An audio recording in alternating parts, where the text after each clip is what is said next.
Coucou mes petites étoiles, bienvenue dans cette nouvelle vidéo spéciale Halloween.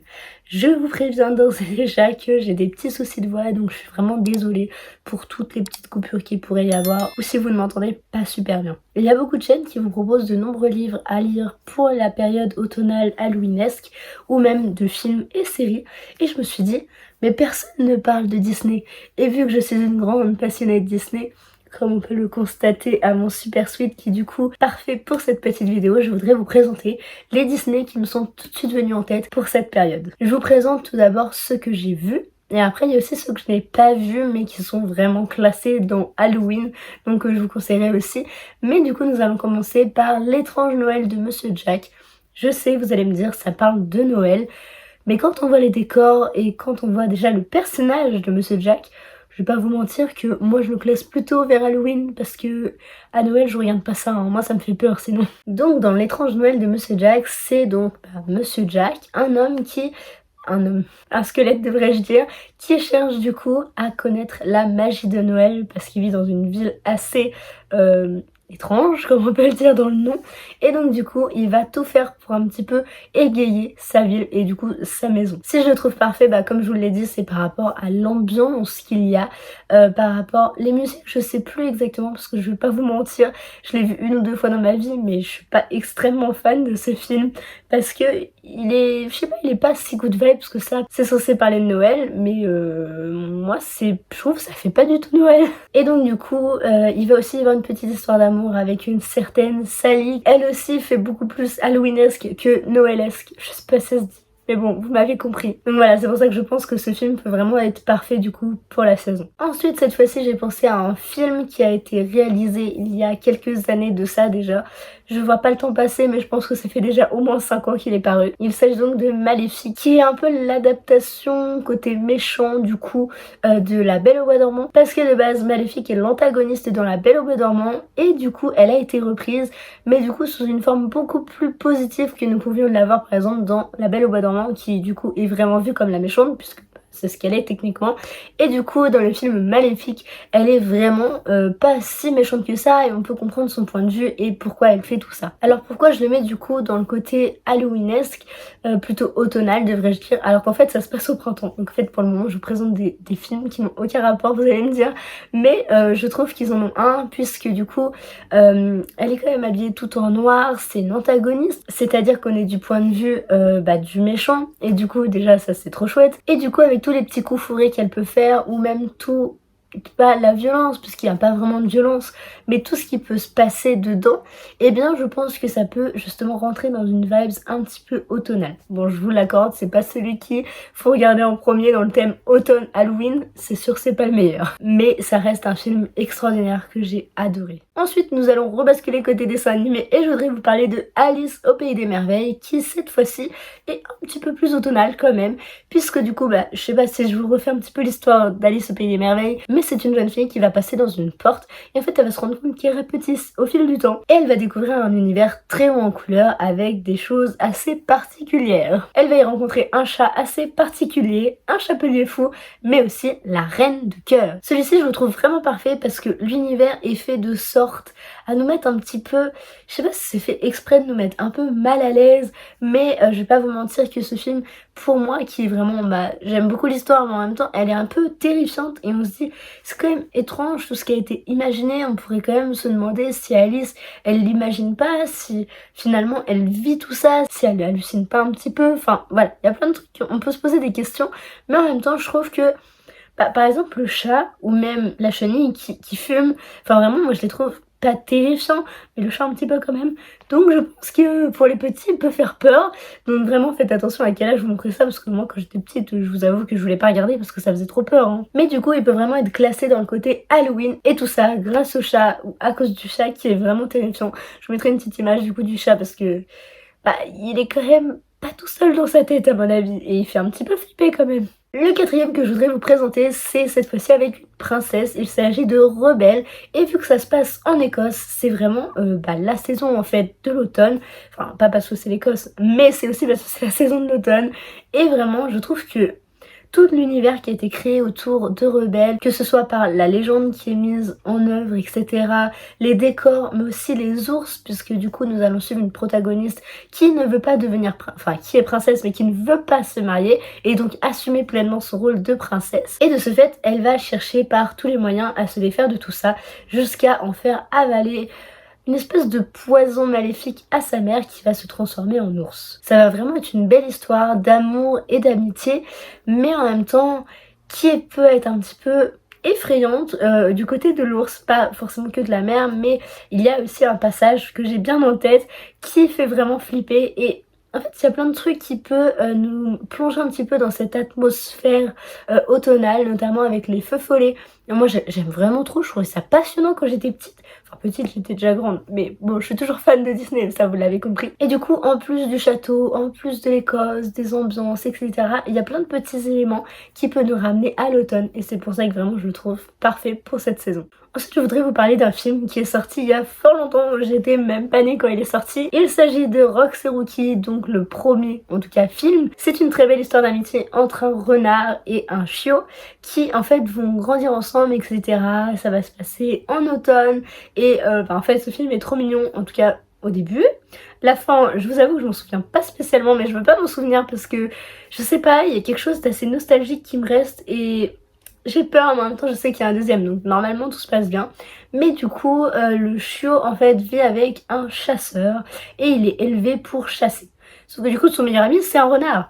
Vous comprenez bien que de base les chasseurs chassent les renards. Et du coup un jour ce petit renard va aller du coup chez une fermière et elle va appeler le chasseur donc avec le petit chien qui va venir le chasser. Donc du coup voilà, c'est vraiment quelque chose d'horrible, mais c'est une très très belle histoire d'amitié. Et la question se pose de comment Rox et Rookie vont faire. Est-ce qu'il va le chasser? Est-ce que l'amitié va être plus forte, etc. Donc je trouve que c'est vraiment une très belle histoire d'amitié qui est vraiment parfaite du coup aussi pour le côté automnal. Donc je peux que vous le recommander. Nous retournons du coup côté princesse et cette fois-ci c'est La Belle et la Bête que j'ai fortement hésité à vous proposer parce que déjà c'est l'un des plus connus, donc est-ce qu'il y a vraiment besoin que je refasse l'histoire?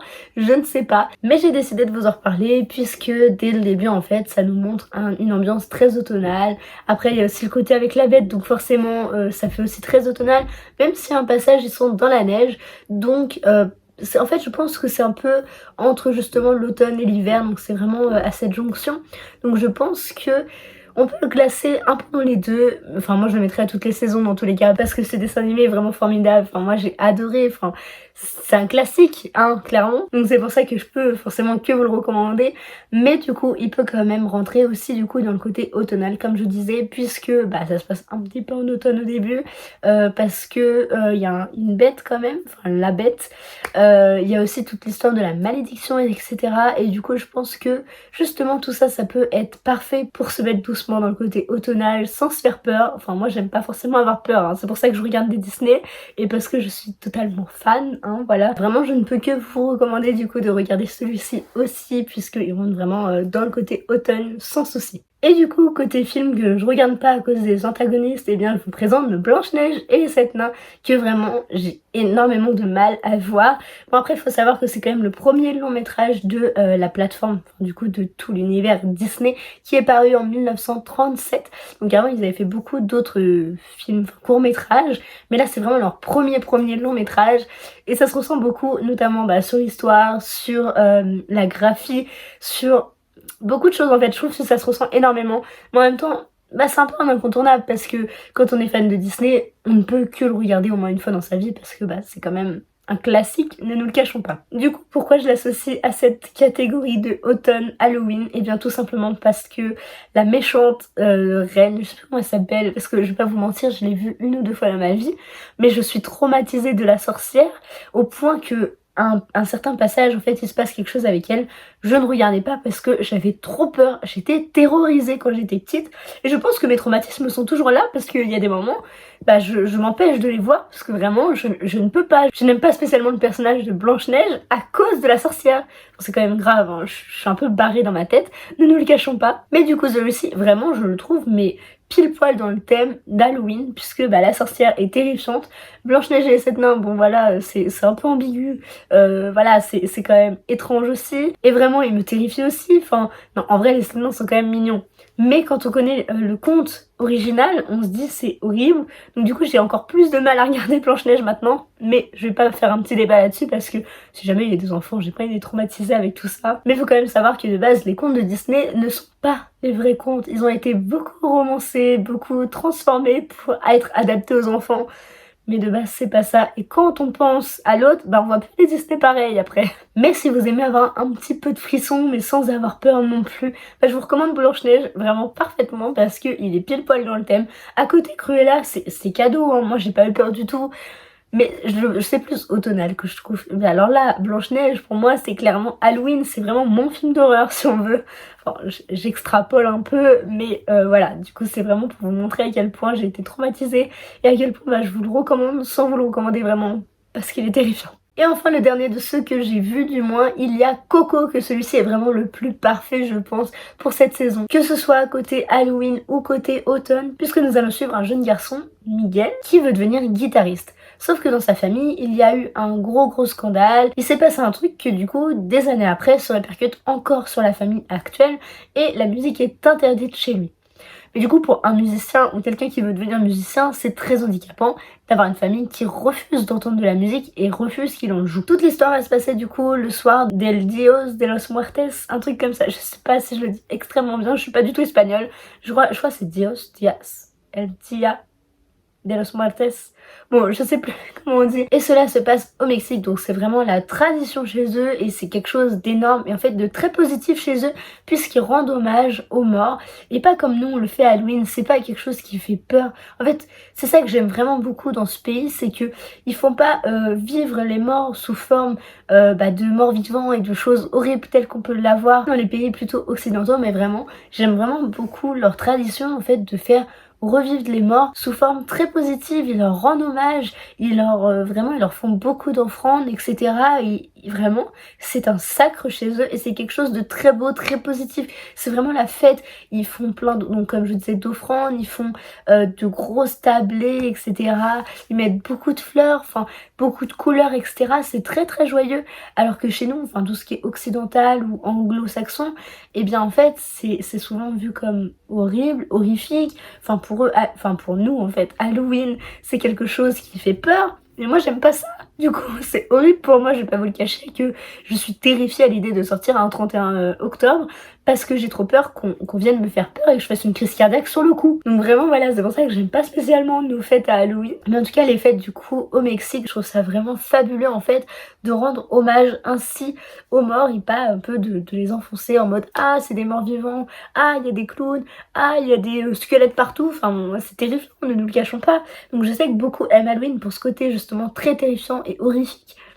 Mais moi je trouve que ça rend pas vraiment hommage du coup à tout ce qui est de la mort et du coup c'est quelque chose c'est vrai qui me dérange un peu en y repensant et j'aime beaucoup le fait qu'ils me rendent hommage. Voilà, je vais pas en parler 150 ans parce que sinon la vidéo va vraiment durer une éternité et j'ai pas assez d'exemples pour justement continuer de développer mon propos, mais voilà c'est vrai que j'aime vraiment beaucoup ce côté dans Coco et du coup avec tout ce qui est de la musique et qui va se rendre dans le paradis si on peut dire.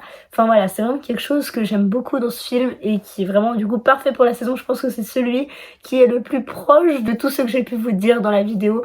Mais vraiment Coco je vous le recommande à 100% et préparez les mouchoirs parce que à la fin, ah mais moi j'ai trop pleuré, hein. Bon je pleure dans tous les Disney c'est vrai, mais alors dans Coco c'est pleurade assurée. Et du coup je voudrais vous parler de deux que je n'ai pas vus et que je compte bien remédier à ça cette année. Je sais pas si ce sera vraiment maintenant ou pas, on verra, j'espère les voir quand même cette année. Il s'agit de Frankenweenie et de Hocus Pocus. Le 2 est déjà sorti ou devrait bientôt sortir et donc du coup ils sont vraiment classés du coup dans la catégorie Halloween sur Disney+, et même enfin Hocus Pocus ou Frankenweenie, quand on voit un petit peu ça fait très Halloween. Donc moi je les ai pas vus, je peux pas trop vous en dire, mais je sais juste qu'Hocus Pocus c'était aussi une catégorie du Pumpkin Autumn Challenge, mais c'est surtout l'histoire de 3 sorcières. Donc après j'en sais pas beaucoup plus parce que je veux pas trop me spoiler non plus parce que j'aime bien y aller comme ça, mais du coup c'est vrai que je peux vous les recommander du coup pour la catégorie Halloween. Après je ne sais pas s'ils font peur ou pas et ça c'est à vous de me le dire en commentaire si vous les avez vus. Enfin voilà, du coup cette vidéo était suffisamment longue, j'espère vous avoir un petit peu donné quelques idées pour la soirée d'Halloween si vous ne souhaitez pas avoir trop peur. Je suis vraiment désolée pour ma voix et toutes les coupures que j'ai pu faire.